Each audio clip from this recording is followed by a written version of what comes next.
është një sinjal për alarm gjithmonë për vigjilencë shtuar për këto raste. Çka individi I cili e kryen këtë rast, patjetër që I bën dëm vetet në kuptimin që Kodi Penal I Republikës Kosovës pashet deri në 5 vite burgim si dhe gjoba. Informacionet që disa serb janë arrestuar ngjallin një fushat të gjerë në përdorimin e gjuhës së urrëties në internet.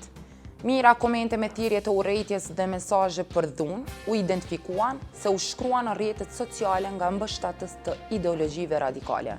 Sa ndikojnë që këto incidente me kanë shkas për një gjuhë nxitse urrëtiese në rrjetet sociale?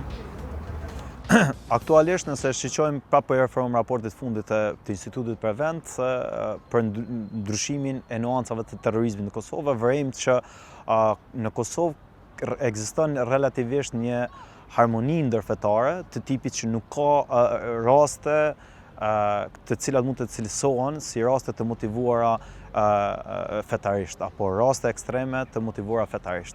Këto rasten që përmenden Arovec të hyrëse një personi në objektin fetar, këtë rast xhami dhe vandalizimin e vendit, paktën si vepër penale mund të cilësohet ashtu, është rast izolum, po nuk duhet të shihet si I tillë, është një sinjal për alarm gjithmonë për vigjilencë shtuar për këto raste. Çka duhet të theksohet këtu është fakti që duhet shiqur në dy paralele.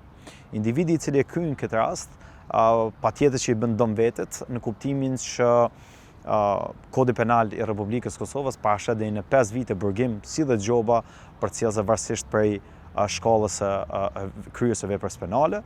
Duhet kuptuar që në paralelin e parë individi I bën dëm vetet, edhe në paralelin e dytë në raste të tilla individi nuk përfaqëson vetëm emrin e përvetshëm, por ushqen një narrativ dhe retorik të grupeve ekstremiste të cilat me padurim fërkojnë durt për me e marrë këtë rast edhe me e trajtu si rast fenomeni. E kush mendoni zotër Batusha që I bën këto thirrje për nxitje? Kush I organizon apo çysh manifestohet kjo?